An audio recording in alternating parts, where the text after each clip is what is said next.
Hello. Corona পরিস্থিতি স্বাভাবিক না হওয়া পর্যন্ত আমাদের অনলাইন ক্লাস চলবে। যদিও আমাদের একটা আশা ছিল যে ঈদের পরে পরিস্থিতি ভালো হবে, কিন্তু ঈদের পরে যেহেতু পরিস্থিতি খারাপের দিকে যাচ্ছে, মনে হয় না খুব তাড়াতাড়ি আমরা ক্লাস শুরু করতে পারবো। তো আপাতত আমরা অনলাইনে যতটুকু সম্ভব আমরা প্রথমে মেকানিক্স সাবজেক্টটা ক্লিয়ার করার চেষ্টা করব, তারপরে আস্তে আস্তে অন্যান্য বিষয়গুলো চেষ্টা করব। প্রতিদিনই আমরা ক্লাসের আপডেট দেব, আপলোড দেব। যদি কারো প্রশ্ন থাকে কমেন্ট বক্সে জানালে উত্তর দেব। আর অনলাইনের ক্লাসের অভিজ্ঞতা আমাদের জন্য আসলে নতুন। বাস্তবে ক্লাস যেরকম হয় অনলাইনে ক্লাসটা ঠিক ওইরকমভাবে হয় না। অভিজ্ঞতা যেহেতু নাই, প্রথম দিকে হয়তো কিছুটা সমস্যা হবে। আর যেহেতু বোর্ড নাই, লেখালেখি একটা ঝামেলা আছে। কম্পিউটার স্ক্রিনে মাউস দিয়ে কষ্ট করে লিখতে হবে, সেই জন্য হয়তো একটু প্রথম দিকে একটু সমস্যা হতে পারে। তো আমরা চেষ্টা করব যতটুকু সম্ভব এই ব্যাপারটা ইজিলি উপস্থাপন করার জন্য। প্রতিদিনই ছোট ছোট আকারের ক্লাস আমরা নেব।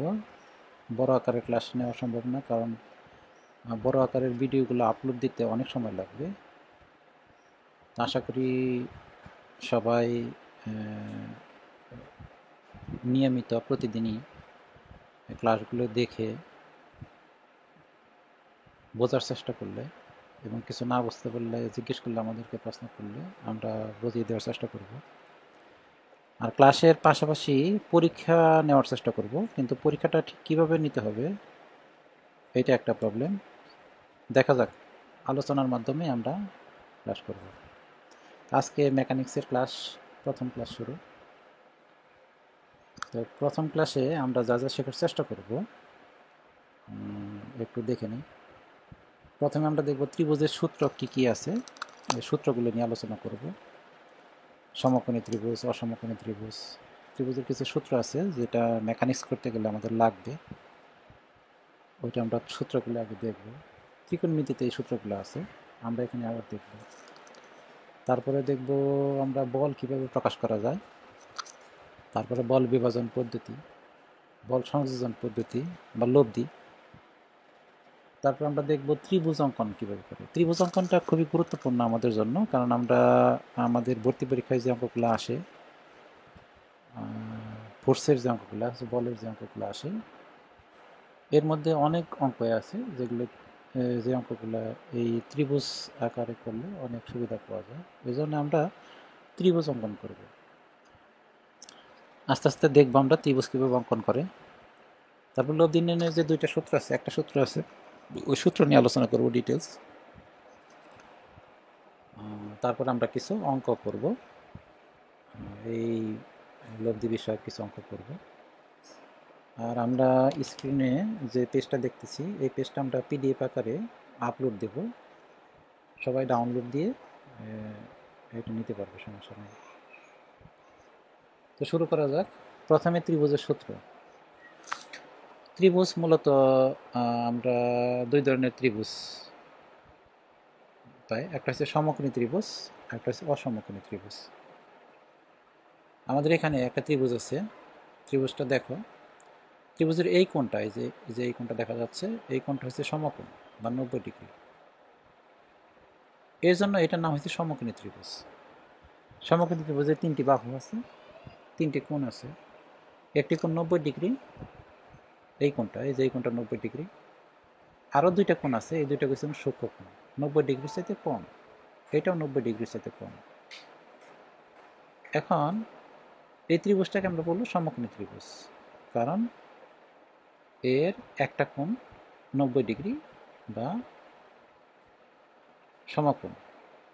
এই যেমন এখানে একটা চিত্র আছে, দেখো, এটা কিন্তু সমকোণী ত্রিভুজ না। যেমন এই যে সি কোণটা তুমি দেখো, সি কোণটা কিন্তু 90 ডিগ্রি না, বি কোণটা কিন্তু 90 ডিগ্রি না, এ কোণটা 90 ডিগ্রি না, এটা 90 ডিগ্রির চাইতে বেশি। সুতরাং এটা সমকোণী ত্রিভুজ না। তাহলে ত্রিভুজ আমরা মূলত দুই ধরনের ত্রিভুজ নিয়ে চিন্তা ভাবনা করব। আজকের ক্লাসে একটা হচ্ছে সমকোণী ত্রিভুজ আর একটা হচ্ছে অসমকোণী ত্রিভুজ। প্রথমে আমরা সমকোণী ত্রিভুজের সূত্রগুলো দেখি। সমকোণী ত্রিভুজ, এই ত্রিভুজটার মধ্যে তিনটি বাহু আছে। তিনটি বাহুর মধ্যে মনে রাখতে হবে এই 90 ডিগ্রি কোণ বা সমকোণ, এই কোণের বিপরীত যে বাহুটা, এই বাহুটাকে অতিভুজ বলা হয়। এখানে এটা হচ্ছে অতিভুজ। ক্লিয়ার? এটা হচ্ছে অতিভুজ। এটা হচ্ছে 90 ডিগ্রি কোণ, 90 ডিগ্রির বিপরীত বাহু, মানে এ বাহু, এ বাহুটা হচ্ছে অতিভুজ। এখন তাহলে প্রশ্ন হলো লম্ব কোণটা আর ভূমি কোণটা। অতিভুজ তো চেনা গেল। অতিভুজ কোণটা 90 ডিগ্রি কোণ, 90 ডিগ্রি কোণের যে বিপরীত বাহুটা, সেই বাহুটা হচ্ছে অতিভুজ। এখন আর দুইটা বাহু আছে, একটা হচ্ছে বি, একটা সি। এই দুইটা বাহুর মধ্যে একটা লম্ব আর একটা ভূমি। এখন প্রশ্ন হলো কোনটা লম্ব আর কোনটা ভূমি। এটা চেনার একটা উপায় আছে। উপায়টা হলো, এখানে একটু খেয়াল করো, 90 ডিগ্রি বাদ দিয়ে যে দুইটা কোণ আছে, এই একটা কোণ আর এই একটা কোণ, আমি এই কোণটা না, আমি এই কোণটাকে নির্দিষ্ট একটা নাম দিয়েছি থিটা। এই কোণটা না, এই কোণটা আমি মাথায় নেই নাই যে এই কোণ কি, এটা আমরা এই কোণটা মাথায় নিলাম, হিসাবে নিলাম যে এই কোণটার নাম দিয়েছি কি থিটা। তাহলে এখানে আমরা এই কোণটাকে ইন্ডিকেট করছি যে এই কোণটা থিটা। এই কোণের সাপেক্ষে এখন আমরা লম্ব এবং ভূমি হিসাব করব। অতিভুজ কীভাবে হিসাব করছি? অতিভুজ হিসাব করার নিয়ম হলো 90 ডিগ্রি কোণের বিপরীত বাহু যেটা আছে, এটা হচ্ছে অতিভুজ। ঠিক অনুরূপভাবে লম্ব এবং ভূমি চিন্তা করতে গেলে এই কোণ থেকে চিন্তা করতে হবে। এখানে যে কোণটা আছে, এই কোণ থেকে চিন্তা করতে হবে। আচ্ছা, এখন বলি, যে কোণটা আমরা ধরলাম এই যেখানে থিটা কোণ, এই থিটা কোণের বিপরীত বাহু, এই যে বি বাহু, এইটা হয়েছে লম্ব। মনে থাকবে কি বললাম? এই যে থিটা কোণ, থিটা কোণের বিপরীত বাহু, এই বি বাহু, এই বি বাহুটা হচ্ছে লম্ব। আর থিটা কোণের সাথে একটা বাহু আছে, এই বাহুটা, এই যে এই বাহুটা, এই বাহুটা হচ্ছে ভূমি। থিটা কোণের সাথে কিন্তু দুইটা বাহু আছে, একটা তো অতিভুজ আমরা চিনছি আগে, এই যে এটা অতিভুজ। আর থিটা কোণের সাথে আরেকটা বাহু আছে, সি বাহু, এটা হচ্ছে ভূমি। তাহলে আমরা কি শিখলাম?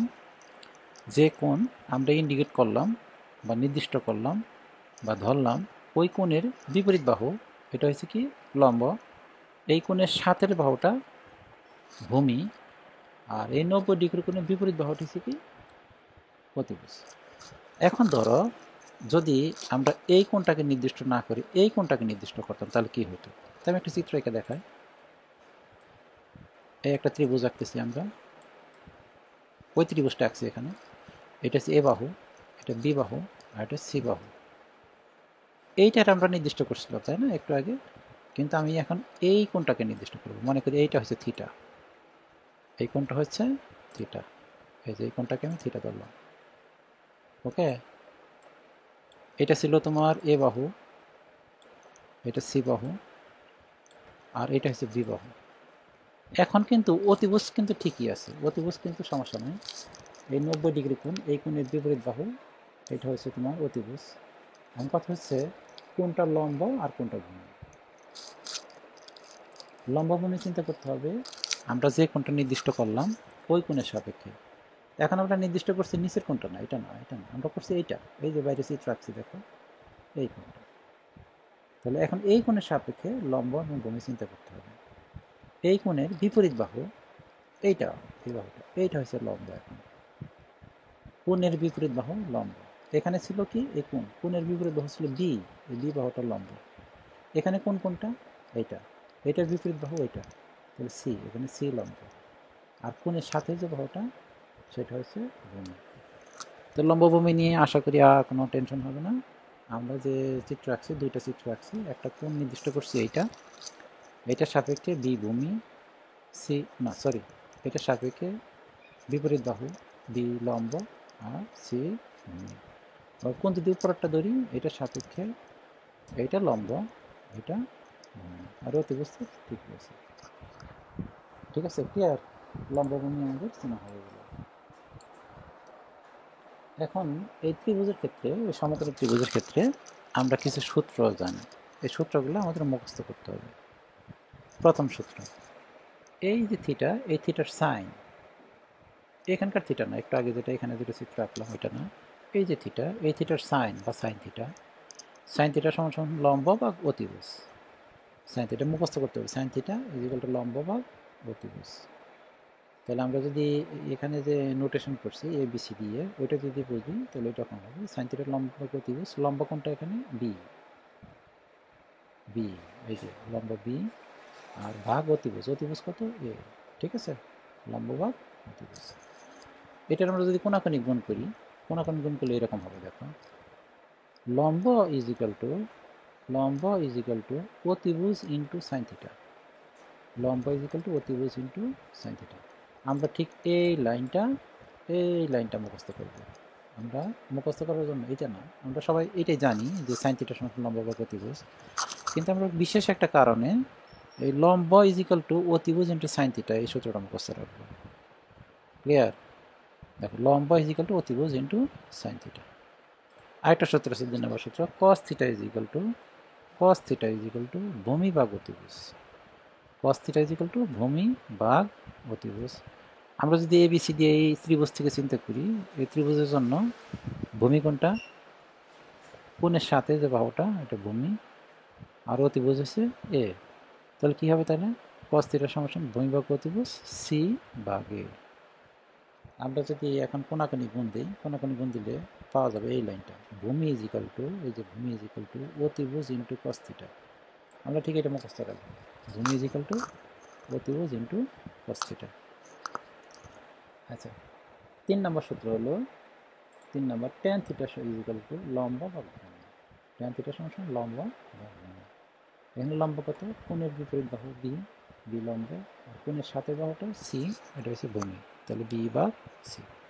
ওকে, এই 3টা সূত্র আমাদের মুখস্থ করতে হবে। 3টা সূত্রের মধ্যে আমি আবার বলি, এই লাইনটা মুখস্থ করতে হবে, এই লাইনটা মুখস্থ করতে হবে, এবং এই লাইনটা মুখস্থ করতে হবে। ঠিক আছে? আর এখানে এই সমকোণী ত্রিভুজের জন্য পিথাগোরাসের একটা সূত্র আছে। পিথাগোরাসের সূত্রটা হচ্ছে এরকম, অতিভুজ স্কয়ার ইজ ইকুয়াল টু লম্ব স্কয়ার যোগ ভূমি স্কয়ার। অতিভুজ স্কয়ার ইজ ইকুয়াল টু লম্ব স্কয়ার যোগ ভূমি স্কয়ার। তাহলে আমি যদি এখানে এই ত্রিভুজের ক্ষেত্রে যদি বলি, তাহলে বলতে হবে a square is equal to b square plus c square. A square is equal to b square plus c square. এটা হচ্ছে পিথাগোরাসের সূত্র। এই সূত্রগুলো খুবই মেকানিক্স করতে গেলে, বল বিভাজন করতে গেলে এই সূত্রগুলো অবশ্যই আমাদের মনে রাখতে হবে, অবশ্যই মনে রাখতে হবে। এই লাইনটা লম্বা ইজ ইকুয়াল টু অতিভুজ ইন্টু সাইন থিটা, ভূমি ইজ ইকুয়াল টু অতিভুজ ইন্টু কস থিটা, আর ট্যান থিটা সমান লম্ব বা ভূমি। আর পিথাগোরাসের সূত্র কোনটা? অতিভুজ স্কয়ার ইজ ইকুয়াল টু লম্বা স্কয়ার যোগ ভূমি স্কয়ার। এইটা হলো সমকোণী ত্রিভুজের ক্ষেত্রে। এখন আমরা অসমকোণী ত্রিভুজের ক্ষেত্রে দেখব। শুধু অসমকোণী না, এই সূত্র যে আমি যে কোনো ত্রিভুজের ক্ষেত্রে লিখলাম, এখন দেখো যে কোনো ত্রিভুজের ক্ষেত্রে হয়। ঠিক আছে? তাহলে ত্রিভুজের কোসাইন সূত্র একটা, এই ত্রিভুজ দিয়ে আমরা চিন্তা করব, এই ত্রিভুজ দিয়ে আমরা এটা চিন্তা করব, এই সূত্রগুলো তৈরি করব। এগুলোর নাম হচ্ছে ত্রিভুজের কোসাইন সূত্র। আরেকটা হচ্ছে ত্রিভুজের সাইন সূত্র।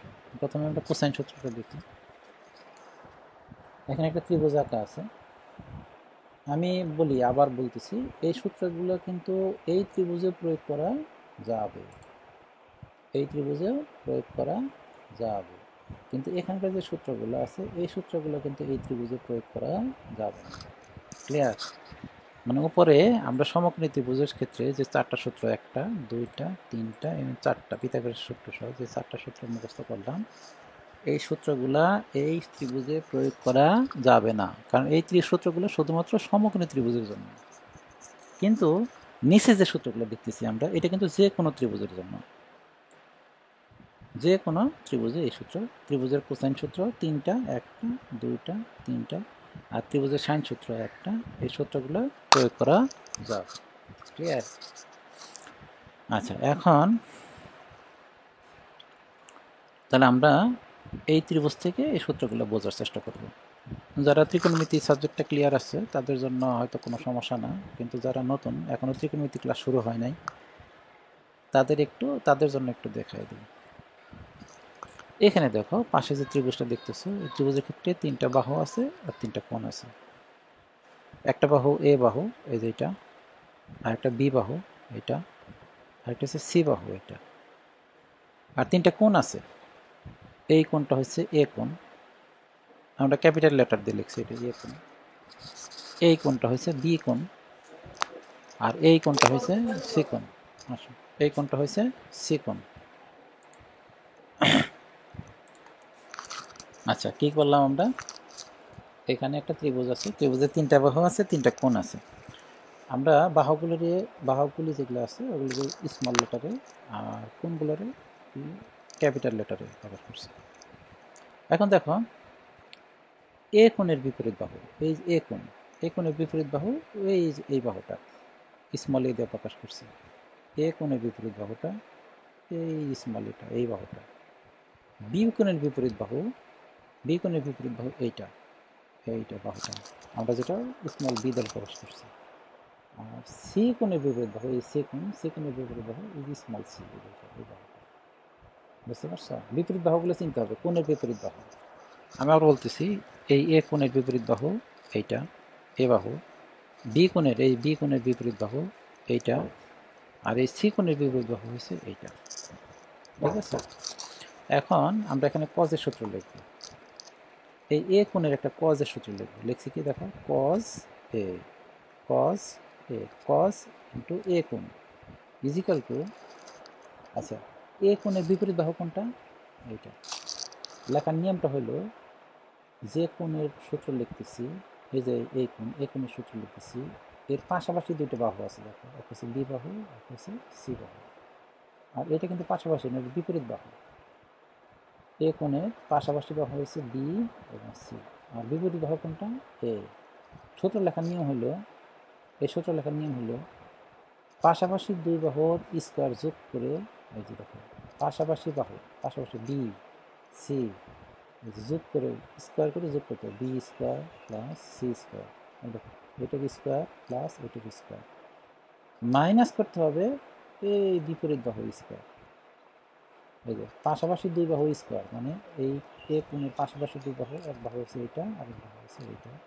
তাহলে পাশাপাশি দুই বাহু স্কোয়ার করো, বি স্কোয়ার যোগ করে এটার সাথে প্লাস সি স্কোয়ার, আর বিপরীত বাহুটা মাইনাস করতে হবে, minus a square, b square plus C square minus a square. ঠিক আছে? আর নিচে দিতে হবে 2 ইন্টু পাশাপাশি দুই বাহু, 2 ইন্টু পাশাপাশি দুই বাহু, 2 ইন্টু পাশাপাশি দুই বাহু কোনটা? বি এবং সি। ক্লিয়ার? আচ্ছা, একই নিয়মে, যে নিয়মটা আমরা করলাম, এই নিয়মে আমরা এখন এই বি কোণটা করবো। এই যে বি কোণের সূত্র লিখবো, মানে কস বি, যেটা কস বি। নিয়ম একই। বি কোণের পাশাপাশি বাহু কোনটা? এই বি কোণের পাশাপাশি বাহু এ এবং সি। বি কোণের বিপরীত বাহু কোনটা? এই যে এটা। তো সূত্র লেখার নিয়ম কি? পাশাপাশি দুই বাহু স্কোয়ার যোগ করতে হবে, পাশাপাশি এ আর সি। তাহলে স্কোয়ার করা, সি স্কোয়ার প্লাস এ স্কোয়ার, তারপরে মাইনাস বিপরীত বাহু, মাইনাস বি স্কোয়ার। এই দেখো, সি স্কোয়ার প্লাস এ স্কোয়ার মাইনাস বি, মানে বিপরীত বাহুটা মাইনাস করে দিতে হবে। আর নিচে কী লিখতে হবে? 2 ইন্টু পাশাপাশি দুই বাহু, 2 ইন্টু পাশাপাশি দুই বাহু, 2 ইন্টু পাশাপাশি দুই বাহু মানে কি? একটা সি আর একটা এ। এই যে বি কোণের পাশাপাশি সি আর এ। এখন আমরা অনুরূপভাবে এই কস সি এটা লিখব সি কোণের জন্য, যেটা সি কোণের জন্য। সি কোণের পাশাপাশি দুই বাহু কোনটা? এ বাহু আর বি বাহু। তাহলে এ বাহু আর বি বাহু স্কোয়ার করে যোগ করবো, আর বিপরীত বাহু কোনটা? সি, মাইনাস করবো। দেখো লেখা ঠিক আছে এখানে, a square plus b square minus c square. আর নিচে কী লিখতে হবে? 2 ইন্টু পাশাপাশি দুই বাহু, 2 ইন্টু সি কোণের পাশাপাশি দুই বাহু কোনটা? B R A, 2 A B. এই 3টা সূত্রের নাম হচ্ছে ত্রিভুজের কোসাইন সূত্র। এই সূত্রগুলো খুবই গুরুত্বপূর্ণ।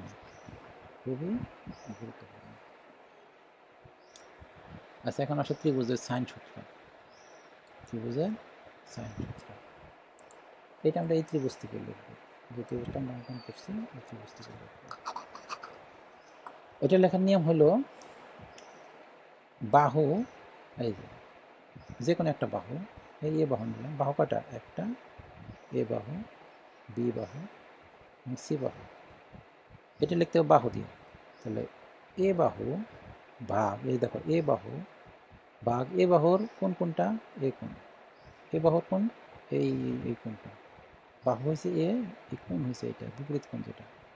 তাহলে লেখার নিয়ম হয়েছে এই বাহু ভাগ এই এ কোণের সাইন, দেখো এই যে এ ভাগ সাইন ইজিক্যাল টু এই বি বাহু ভাগ sine B equal to C বাহু ভাগ সাইন সি। দেখো এ ভাগ sine A equal to B ভাগ sine B equal to C ভাগ সাইন সি।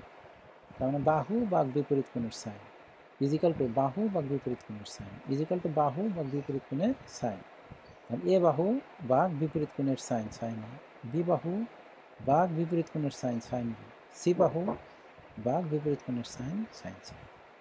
এইটাগুলো তোমার ত্রিভুজের সূত্র। এই ত্রিভুজের সূত্রগুলো মেকানিক্স করতে গেলে আমাদের লাগবে, খুবই গুরুত্বপূর্ণ সূত্র এগুলো। তাহলে আমরা ত্রিভুজ দুই রকম পাইলাম, একটা হচ্ছে সমকোণী ত্রিভুজ, সমকোণী ত্রিভুজের ক্ষেত্রে ইকুয়াল টু সূত্র, আর একটা হচ্ছে যে কোনো ত্রিভুজের ক্ষেত্রে কোসাইন সূত্র, একটা সাইন সূত্র। তাহলে আমরা ত্রিভুজ নিয়ে আলোচনা শেষ হয়ে গেল, ত্রিভুজের সূত্র। এখন আমরা আসবো বল কিভাবে প্রকাশ করা যায়, বল প্রকাশ করার নিয়ম কি, বল কিভাবে প্রকাশ করা যায়। আচ্ছা, আমরা এখন দেখো বল কিভাবে প্রকাশ করা যায়। বলকে দুইভাবে প্রকাশ করা যায়। আমরা আসলে যেভাবে এখানে আলোচনা করতেছি এটা কিন্তু বইয়েতে ঠিক এইভাবে আলোচনাটা নাই। আমাদের সুবিধার জন্য আমাদের আলোচনাটা আমরা একটু অন্যভাবে করছি। বলকে কয়ভাবে প্রকাশ করা যায়? দুইভাবে প্রকাশ করা যায়। এক নম্বরে লেখার মাধ্যমে এবং দুই নম্বরে চিত্রাঙ্কন করার মাধ্যমে। লেখার মাধ্যমে কীভাবে বল প্রকাশ করে প্রথমে এটাকে দেখব আমরা, লেখার মাধ্যমে কীভাবে, আর চিত্রাঙ্কন করে কীভাবে বল প্রকাশ করা হয় এটা আমরা দেখব।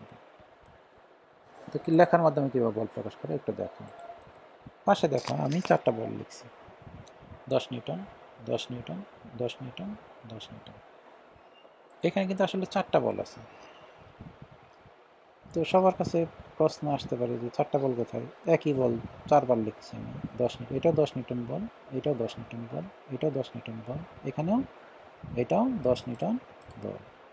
আসলে এখানে বল কিন্তু আসলে 4টা, কারণ কি বলকে পূর্ণাঙ্গভাবে প্রকাশ করা হয় না। বল, তাহলে বল কীভাবে লেখার নিয়ম কি একটু বলি। বল লেখার নিয়ম হলো বলের যে দুইটা জিনিস থাকে, দুইটা জিনিস উল্লেখ করতে হবে।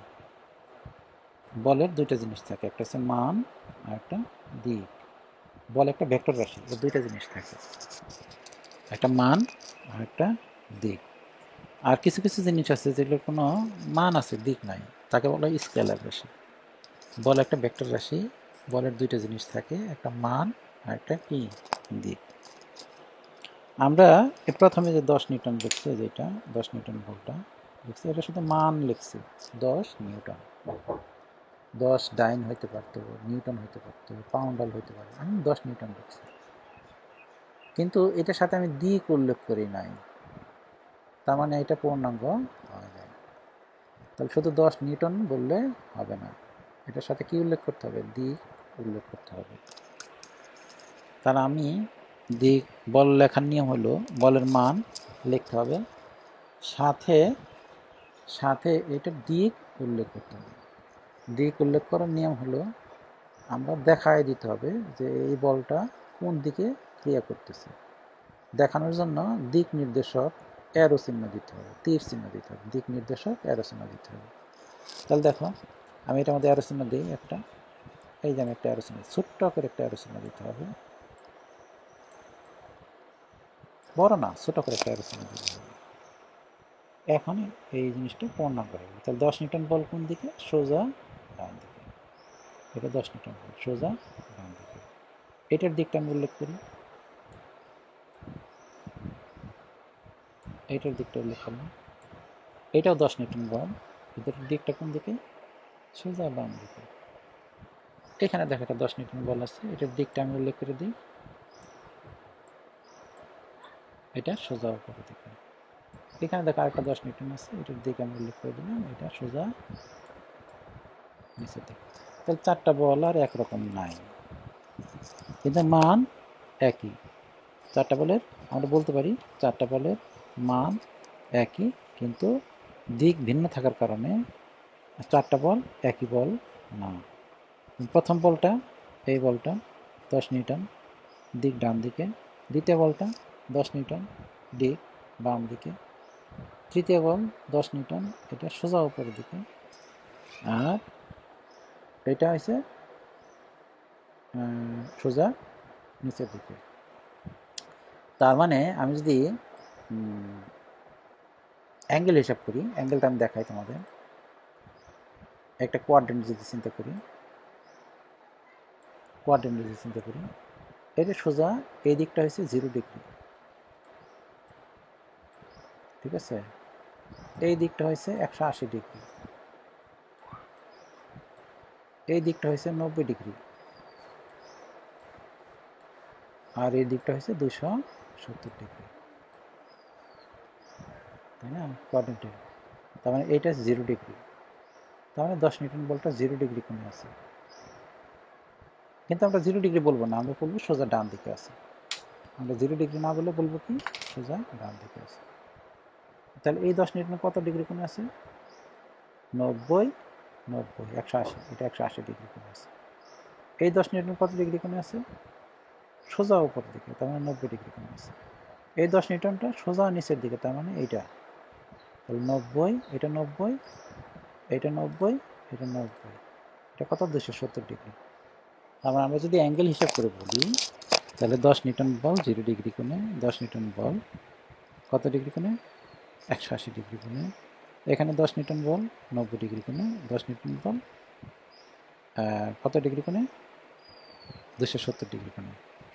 এখন নিয়ম হলো, যদি কোনো বল, এই যে 4টা দাগ দেখো, একটা এক্স অক্ষ একটা ওয়াই অক্ষ, যদি কোনো বল এক্স অক্ষ কিংবা ওয়াই অক্ষে থাকে, তখন তার অ্যাঙ্গেল উল্লেখ করার দরকার নেই।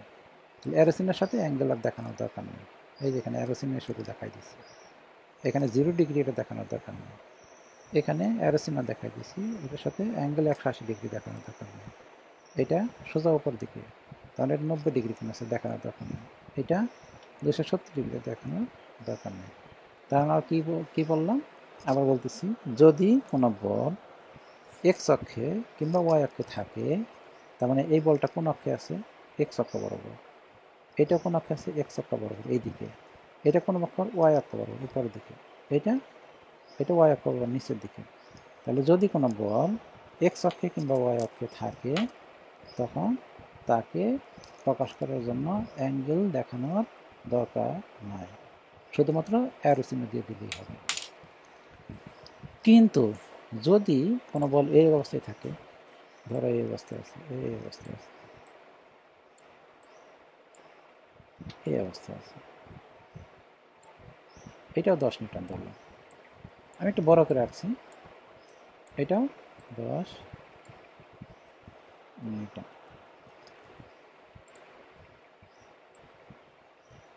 এটাও 10 নিউটন একটা বল।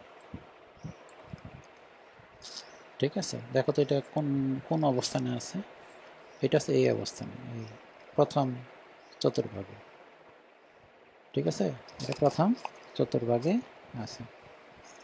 এখন এটা কিন্তু এক্স অক্ষে নাই, ওয়াই অক্ষে নেই, বরং আমরা বলতে এটি কোনাকুনি অবস্থানে আছে।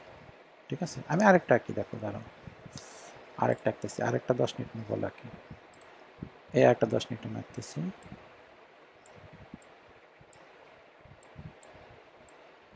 এইটা 10 নিউটন লিখতেছি আমি, 10 নিউটন।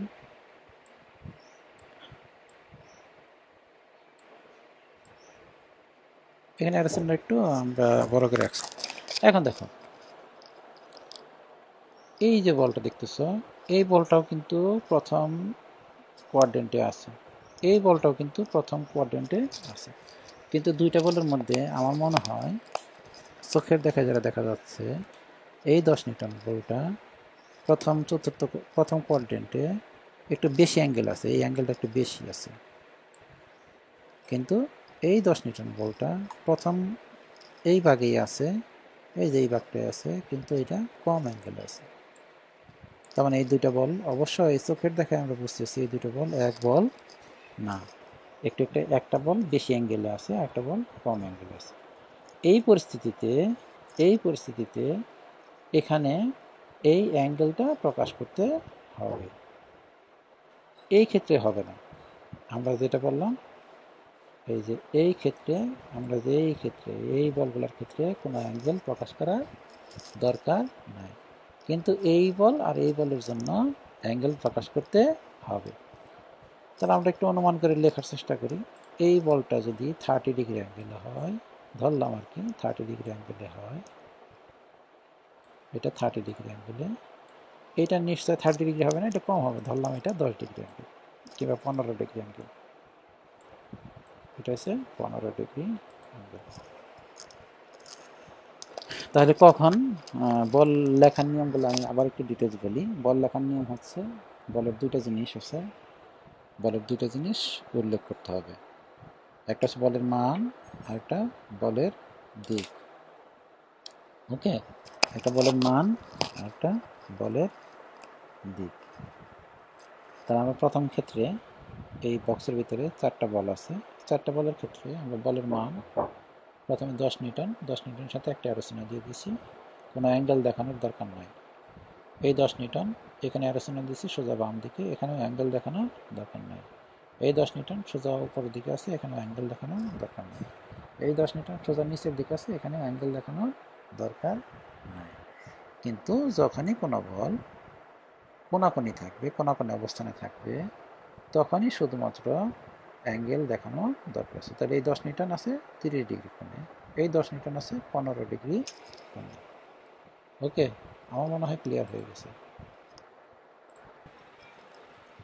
আচ্ছা, তাহলে আমরা শিখতেছিলাম বলকে দুইভাবে প্রকাশ করা যায়, লেখার মাধ্যমে এবং চিত্র অঙ্কন করার মাধ্যমে। আমরা লেখার মাধ্যমে কিভাবে বল প্রকাশ করা যায় আমরা বিস্তারিত দেখলাম।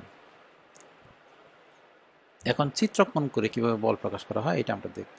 তবে ভিডিওর আকার যেহেতু বড় হয়ে যাচ্ছে, আমরা আপাতত প্রথম ভিডিও এটি একটু ছোট আকারে আপলোড দিই, তারপরে পরবর্তী ভিডিওতে আমরা চিত্র অঙ্কন করে কীভাবে বল প্রকাশ করা হয় সেটা আমরা দেখব।